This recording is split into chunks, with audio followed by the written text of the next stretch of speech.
कि संयुक्त किसान मोर्चा बड़ी संख्या में पिछले 2 महीनों से दिल्ली के 3 बॉर्डर्स पे कई किसानों के साथ वहां पे बैठी है।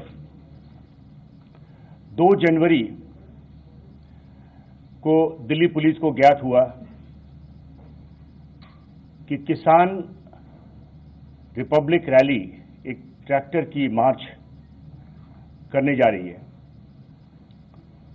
और ये भी संयुक्त किसान मोर्चा ने आह्वान किया कि उनके सपोर्टर्स 26 जनवरी को दिल्ली में आकर के ट्रैक्टर रैली में पार्टिसिपेट करें। जैसे ही हमारे को इसकी जानकारी मिली, हम लोगों ने जो फार्मर्स के लीडर्स हैं उनसे संपर्क किया और उनके साथ विस्तार में बातचीत हुई। 5 राउंड की मीटिंग हुई और इसके साथ कई बार फोन पे वार्तालाप भी किया गया। सबसे पहले तो उनसे कहा गया था कि ये 26 मार्च को देश जब रिपब्लिक डे परेड और सेलिब्रेशंस मना रही है तो उस समय ये ना करके उसके बाद में ट्रैक्टर मार्च करें, लेकिन उन्होंने इस बात से इनकार कर दिया। उसके बाद जब वो इंसिस्ट कर रहे थे तो हमने उनको सजेस्ट किया कि केएमपी कुंडली मानेसर पलवल जो पेरिफेरल है उस पे वो ट्रैक्टर मार्च निकालें। दिल्ली पुलिस ने उनको ये भी आश्वासन दिया कि उनकी सिक्योरिटी, ट्रैफिक मैनेजमेंट और मीडिया कवरेज में भी उनको सहयोग प्रदान करेगी। लेकिन इन सब के बावजूद भी उन्होंने दिल्ली में ही ट्रैक्टर मार्च निकालने की ठान ली। बॉर्डर से बाहर निकल करके केएमपी से होते हुए वापस कुंडली और सिंगू ये तय हुआ और ये कुल जो डिस्टेंस है ये 63 किलोमीटर का है। साथ में ये भी तय हुआ कि जो टीकरी में बैठे हुए हैं वे टीकरी से नांगलोई टी पॉइंट आए और नांगलोई टी पॉइंट से नजफगढ़ के रास्ता होते हुए ढांसा बॉर्डर से होते हुए वे फिर केएमपी पे जाकर के वापस टीकरी बॉर्डर पे आ जाए। ये कुल डिस्टेंस 74 किलोमीटर है। इसके बाद जो तीसरा रूट जो गाजीपुर में जो किसान बैठे हैं उनके लिए यह तय हुआ था कि वो गाजीपुर से अंदर आकर के रोड नंबर 56 से होते हुए अप्सरा बॉर्डर से बाहर चले जाएं और केएमपी पे जाकर के और वापस गाजीपुर पहुंच सकते हैं। ये कुल 46 किलोमीटर है।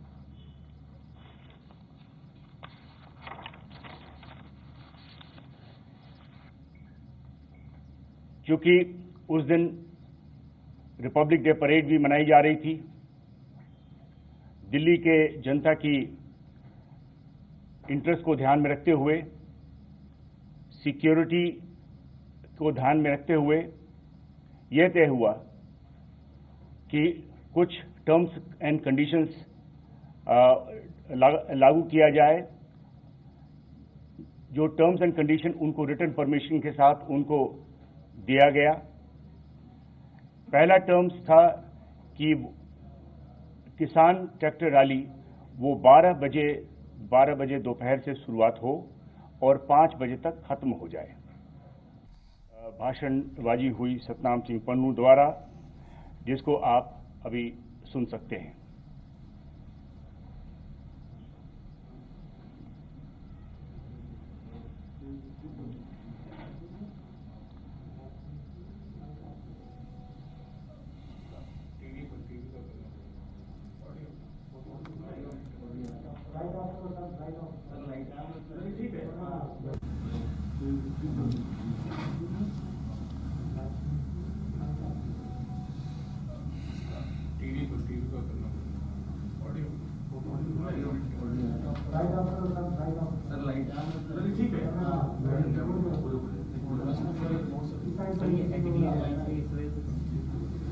ਸੋ ਦਿੱਲੀ ਪੁਲਿਸ ਦੀ ਪ੍ਰੈਸ ਕਾਨਫਰੰਸ ਦੇਖੀ ਜਾ ਸਕਦੀ ਹੈ। ਜਿਨ੍ਹਾਂ ਕਿਸਾਨਾਂ ਖਿਲਾਫ ਪਰਚੇ ਦਰਜ ਹੋਏ ਨੇ ਉਹਨਾਂ ਦੇ ਕਥਿਤ ਸਬੂਤ ਜਿਹੜੇ ਉਹ ਦਿੱਲੀ ਪੁਲਿਸ ਪੇਸ਼ ਕਰ ਰਹੀ ਹੈ।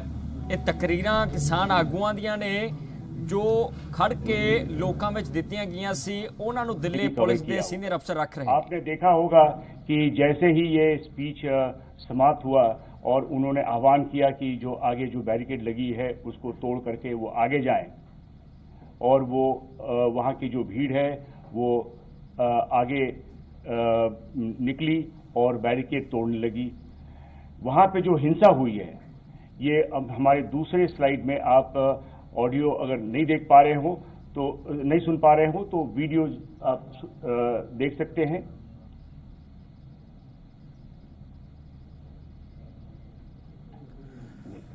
दिल्ली पुलिस मीडिया ਨੂੰ ਮੁਖਾਤਿਬ ਹੋ ਕੇ ਜਾਣਕਾਰੀ ਦੇ ਰਹੀ ਹੈ ਜਿਹੜੇ ਆਗੂਆਂ ਖਿਲਾਫ ਪਰਚੇ ਦਰਜ ਹੋਏ ਨੇ ਉਹਨਾਂ ਖਿਲਾਫ ਜੋ ਸਬੂਤ ਇਕੱਠੇ ਕੀਤੇ ਗਏ ਸੀ इंटेलिजेंस ने ਉਹਨਾਂ ਸਬੂਤਾਂ ਨੂੰ ਪੁਲਿਸ ਦੇ ਸਾਹਮਣੇ ਰੱਖਿਆ है। ये जो उनके स्पीचेस के बाद वहां पे जो भीड़ है वो आगे की तरफ बढ़ी। ठीक इसी प्रकार से जो टीकरी बॉर्डर पे जो किसान थे वे भी करीब 8 साढ़े 8 के बीच में निकले और उनमें वे आकर के नांगलोई टी पॉइंट पे बैठ गए और वहां पे ही प्रोटेस्ट किया। इसमें उनके नेता बूटा सिंह बुर्जविल वे भी और जो हरियाणा से जो फार्मर्स आए थे उनके साथ मिल करके वहीं पे बैठ गए और आगे जाने से मना कर दिया। और अंत में उन्होंने भी वायलेंस में इंडल्ज किया और बैरिकेड तोड़ी। और ये जो वीडियो फुटेजेस हैं आप लोगों ने काफी कैप्चर किया, जिसमें आपने देखा कि किस प्रकार से एक बहुत बड़ा कंटेनर को उन्होंने पलट करके और आगे का रास्ता निकाला और उसके बाद वो पीरागढ़ी,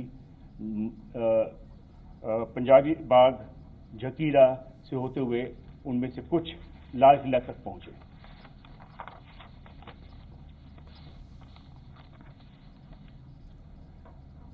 उसी प्रकार से गाजीपुर पे जो किसान थे उनमें से जो राकेश टिकायत के साथ जो किसान थे और भी उनके साथ और भी संगठनों के किसान वे भी इसी प्रकार से वायलेंस में इंडल्ज किया और वे आगे बढ़कर के अक्षरधाम गए।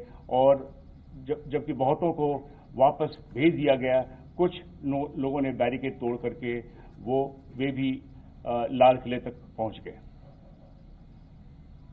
इन सब पुलिस एक्शन में पुलिस ने संयम बरता। पुलिस के पास सभी ऑप्शंस थे, लेकिन पुलिस ने संयम का रास्ता चुना। पुलिस ने संयम का रास्ता इसलिए चुना कि हम जो जान माल की नुकसान नहीं चाहते थे, जो लॉस ऑफ लाइफ होना था उससे हम वो रास्ता न चुन करके हमने संयम का रास्ता लिया। और ये हमारी और उनके बीच में अग्रीमेंट थी। हम जिम्मेवार रहे हैं और हम अपनी बड़े जिम्मेवारी के साथ जो अग्रीमेंट के हिसाब से हम पीसफुल रैली करवाना चाहते थे। ये जो वायलेंस हुई है वो टर्म्स एंड कंडीशंस को फॉलो नहीं करने की वजह से सब हुई है। इन सब जो वायलेंस हुई है इनमें सभी किसान लीडर्स भी शामिल रहे हैं। कुल मिलाकर के 394 पुलिसकर्मी घायल हुए हैं। इनमें से कुछ अभी भी हॉस्पिटल्स में एडमिट हैं और जैसा हमें जानकारी है इसमें कुछ आईसीयू में भी हैं। इसमें प्रॉपर्टी डैमेज हुआ है पुलिस की 428 barricade, 8 tyre killers, 2 DFMD, 4 X ray machine, 4 steel gate, window glasses, grills वगैरह 30 पुलिस की गाड़ियां, जिसमें 2 पीसीआर वैन भी हैं और एक पुलिस जिप्सी भी है, 6 कंटेनर्स जिसको इस्तेमाल किया गया था रास्ता रोकने के लिए, और डंपर्स, ये सब सारे डैमेज हुए हैं। पुलिस ने इस दौरान, जैसा कि मैंने कहा, बहुत ही रेस्ट्रेंट का इस्तेमाल किया है, संयम बरता है। इसमें हम लोगों ने टीयर गैस का इस्तेमाल किया क्राउड को कंट्रोल करने के लिए। इस दौरान कई पुलिसकर्मी, जैसा कि मैंने बताया, जख्मी भी हुए। सभी जो रास्तों से जो किसान लाल किले तक पहुंचे, वे रेड फोर्ट के जो रैम्पर्ट्स है वहां पहुंचकर वहां पे कई किसान संगठनों के झंडा फहराए और कुछ रिलीजियस झंडे भी फैलाए, जिसको पुलिस ने कब्जे में ली है और अभी हमारा ये केस प्रॉपर्टी है। मैं बताना चाहता हूं कि हम दिल्ली में गैर कानूनी तरीके से किए गए आंदोलन और उस दौरान हिंसा और पुरातत्व विभाग की संपत्ति, एक स्मारक लाल किले पर फहराया गया झंडा को बड़ी गंभीरता से ले रहे हैं। हिंसा करने वालों की वीडियो फुटेजेस हमारे पास है और उसकी विश्लेषण हो रही है। फेस रिकॉग्निशन सिस्टम से जो भी उसमें भाग लेने वाले, उनकी पहचान की जा रही है और उनकी अरेस्ट की जाएगी, आगे कानूनी कार्रवाई की जाएगी।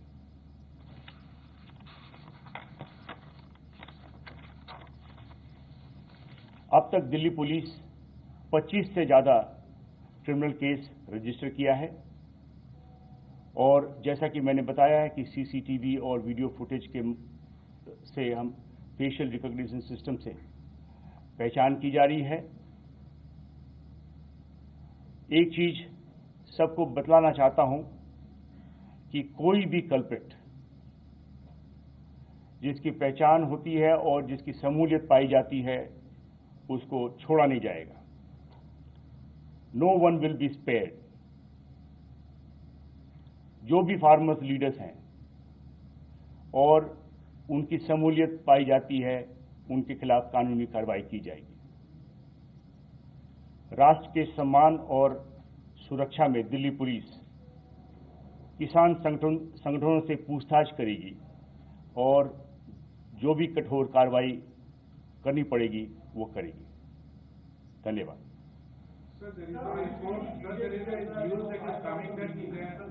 ਤੇ ਅਫਸਰ ਕਹਿ ਰਹੇ ਨੇ ਕਿ ਕਿਸੇ ਨੂੰ ਨਹੀਂ ਬਖਸ਼ਾਂਗੇ। ਫੇਸ ਰਿਕੋਗਨਾਈਜੇਸ਼ਨ ਸਿਸਟਮ ਦੇ ਨਾਲ ਇਕੱਲੇ ਵੀਡੀਓ ਨੂੰ ਖੰਗਾਲਿਆ ਜਾ ਰਿਹਾ ਹੈ। जब की गई थी तो उसमें आपको बताया गया था कि करीब 308 ऐसे ट्विटर हैंडल्स जो क्रिएट किए गए हैं, जो विदेशी लैंड से किए गए हैं, पाकिस्तान में किया गया है, जिससे बार बार उकसाया गया था कि ज़्यादा से ज़्यादा लोग आकर के और दिल्ली के बॉर्डर्स पे किसान ट्रैक्टर मार्च में भाग लें। सर, जब इनपुट्स मिल रहे थे और इंटेलिजेंस की भी तमाम रिपोर्ट्स आ रही थी, क्योंकि एजेंसी इस चीज को देखकर करेगी कि ये कुछ भी कर सकते हैं, तो ऐसी सिचुएशन में क्या इमरजेंसी के तौर पर इनकी परमिशन कैंसिल करना जरूरी नहीं था, या ऐसा था कि काबू किया जा सकता था, उस वक्त में कैंसिलेशन हो जाता, रिजेक्ट हो जाती परमिशन इनकी? सर, इन्हीं के साथ मेरा भी सवाल है कि इंटेलिजेंस क्या फेलियर है या नहीं, जो वायरल हो रहा है, अगर वो आप लोग तक पहुंची और 12:30 तक आप लोग इसको लेकर बहुत ज्यादा सीरियस नहीं हुए, तो आखिरकार में क्या आप लोग को ज्यादा भरोसा था क्या इन लोगों के ऊपर, इन लोगों के साथ जो हमारी एग्रीमेंट हुई है, इस एग्रीमेंट पे कायम रहेंगे, ये अपने मुहैदे पे कायम रहेंगे? जी देखिए, हमारे को बराबर सभी प्रकार की इंटेलिजेंस मिल रही थी और हम उस पर काम कर रहे थे। अगर इंटेलिजेंस मिलने में कोई कमी होती तो ये जो हमने 308 ट्विटर हैंडल्स के बारे में बताया, जो हमारे इंटेलिजेंस कलेक्शन प्रोसेस में अगर कोई कमी होती तो ये हमारे इसकी ज्ञात ना होती। इस प्रकार की हमें सभी इंटेलिजेंस था। लेकिन जब हमारी किसी से अग्रीमेंट हुई है, हम अग्रीमेंट को अपने इंतजाम करके हम उस अग्रीमेंट पे हम अमल रहना चाहते थे, क्योंकि वही एक तरीका था जो कि हम सभी के हित में था। हमने दिल्ली पुलिस ने जो इंतजाम किया है वो उसी का नतीजा था कि इन सब के बावजूद भी, जिस प्रकार की जो वायलेंस हुई उन सब के बावजूद भी एक भी व्यक्ति का मौत पुलिस के एक्शन से नहीं हुआ। और पुलिस ने संयम बरत करके इन सारे जो लॉ एंड ऑर्डर सिचुएशन जो उत्पन्न हुआ था उस पे बखूबी ठीक से को निकाला, और जो लोग इसके पीछे थे उनका एक तरीके से उनके बारे में आप सबको ज्यादा जानकारी मिल पाई।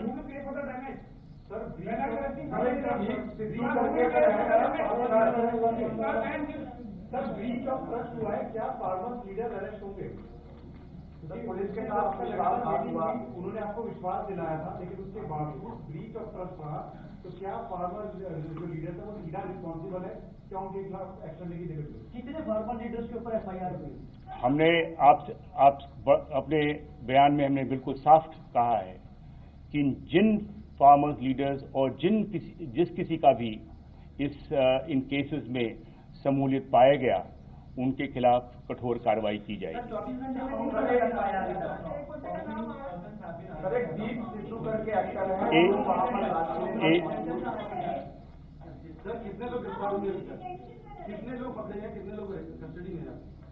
आपको इसके बारे में जो जैसे जैसे केसेस रजिस्टर हो रही हैं और उनमें जो भी कार्रवाई की गई है आपको ब्रीफिंग्स में, अलग से ब्रीफिंग में आपको बताया जाएगा।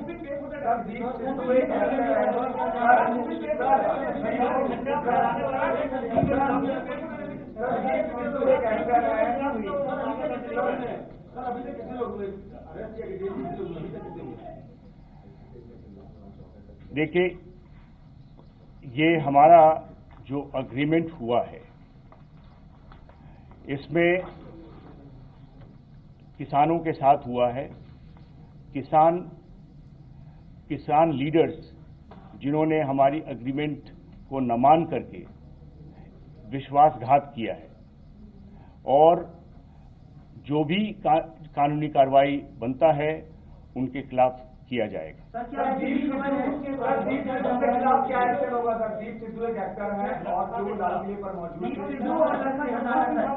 एक और आपने जो प्रश्न किया था कि अभी तक कुल 19 अक्यूज का अरेस्ट हुआ है और 50 इसमें अभी डिटेन किए गए हैं और पूछताछ की जा रही है। सर, दीप सिद्धू लालकिले पर मौजूद थे।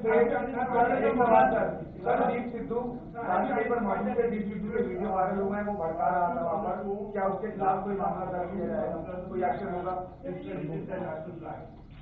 I'm talking about that individual who stood on the tomb of Lal Kila and who was the देखिए, मैंने जब ये आपको बताया है कि हर एक कोई व्यक्ति जिन्होंने इस जघन्य अपराध में हिस्सा लिया है उसके खिलाफ कानूनी कार्रवाई की जाएगी, और अभी केसेस रजिस्टर हुए हैं। केस के इन्वेस्टिगेशन में कई नाम आएंगे और जिनका भी नाम आएगा उनके खिलाफ जो कठोर कदम हमने ठान ली है वो श्रीवास्तव जानकारी दे रहे सी कि किसी ਨੂੰ ਬਖਸ਼ਾਂਗੇ ਨਹੀਂ, ਪਰ ਵੱਡੀ ਖਬਰ ਇਹ ਹੈ ਕਿ 19 ਦੀ ਗ੍ਰਿਫਤਾਰੀ ਹੋ ਚੁੱਕੀ ਹੈ। 50 ਤੋਂ ਜ਼ਿਆਦਾ ਲੋਕਾਂ ਨੂੰ ਹਿਰਾਸਤ ਵਿੱਚ ਰੱਖਿਆ ਗਿਆ ਹੈ। ਦਿੱਲੀ ਪੁਲਿਸ ਦੇ ਸੀਨੀਅਰ ਅਫਸਰ ਦੱਸ ਰਹੇ ਸੀ ਕਿ ਕਿਸ ਤਰ੍ਹਾਂ ਨੁਕਸਾਨ ਹੋਇਆ, ਕਿਸ ਤਰ੍ਹਾਂ ਕੇਸ ਬਣਿਆ ਗਿਆ। ਸਤਨਾਮ ਸਿੰਘ ਪੰਨੂ ਜੋ ਕਿਸਾਨ ਮਜ਼ਦੂਰ ਸੰਘਰਸ਼ ਕਮੇਟੀ ਅੰਮ੍ਰਿਤਸਰ ਦੇ ਸੂਬਾ ਪ੍ਰਧਾਨ ਨੇ, ਉਹਨਾਂ ਦੀ कथित वीडियो दिखाएगी। इल्जाम लगाया दिल्ली पुलिस ने। दिल्ली पुलिस इल्जाम ला रही है कि सतनाम सिंह पन्नू ने हिंसा नूं भड़काया ते फिर उस तो बाद हिंसक भीड़ हुई। राकेश कैद का भी नाम सामने आया। ਵੱਖ-ਵੱਖ ਬਾਰਡਰਾਂ ਤੋਂ ਕਿਸਾਨ ਆਗੂਆਂ ਦਾ ਜ਼ਿਕਰ ਕੀਤਾ ਗਿਆ। ਦਿੱਲੀ ਪੁਲਿਸ ਕੇਸ ਬਣ ਚੁੱਕੀ ਹੈ, ਅਦਾਲਤ ਵਿੱਚ ਕੇਸ ਚੱਲੇਗਾ। ਦਿੱਲੀ ਪੁਲਿਸ ਆਪਣਾ ਪੱਖ ਰੱਖੇਗੀ। ਉਹ ਕਹਿ ਰਹੇ ਨੇ, ਦਿੱਲੀ ਪੁਲਿਸ ਦੇ ਸੀਨੀਅਰ ਅਫਸਰ ਕਹਿ ਰਹੇ ਨੇ ਕਿ ਜੋ ਕੁਝ ਹੋਇਆ ਕਿਸਾਨਾਂ ਨੇ ਕਰਕੇ ਹੋਇਆ, ਕਿਸਾਨਾਂ ਨੇ ਵਿਸ਼ਵਾਸਘਾਤ ਕੀਤਾ, ਸਮਝੌਤਾ ਹੋਇਆ ਸੀ ਦਿੱਲੀ ਪੁਲਿਸ ਨਾਲ। ਸੀਨੀਅਰ ਅਫਸਰ ਸ੍ਰੀਵਾਸਤਵ ਬੋਲਦੇ ਦਿਖਾਈ ਦਿੱਤੇ ਕਿ ਬ੍ਰੀਚ ਆਫ ਕੰਟਰੈਕਟ ਇੱਕ ਸਮਝੌਤਾ ਹੋਇਆ ਸੀ, ਸਮਝੌਤੇ ਨੂੰ ਤੋੜਿਆ ਕਿਸਾਨਾਂ ਨੇ, ਪਿੱਠ ਪਿੱਛੇ ਛੁਰਾ ਮਾਰਿਆ। ਹਾਲਾਂਕਿ ਕਿਸਾਨ ਆਗੂ ਕਹਿ ਚੁੱਕੇ ਨੇ ਕਿ ਅਸੀਂ ਉਸ ਰੋਡ ਤੇ ਗਏ ਹੀ ਨਹੀਂ ਜਿੱਥੇ ਹਿੰਸਕ ਘਟਨਾਵਾਂ ਹੋਈਆਂ, ਪਰ ਦਿੱਲੀ ਪੁਲਿਸ ਦੇ ਚੋਟੀ ਦੇ ਅਫਸਰ ਹੁਣੇ ਲਾਈਵ ਹੋਏ, ਹੁਣੇ ਵੱਡੀ ਜਾਣਕਾਰੀ ਦੇ ਕੇ ਗਏ ਨੇ ਕਿ ਸਾਡੇ ਨਾਲ ਵਿਸ਼ਵਾਸਘਾਤ ਹੋਇਆ।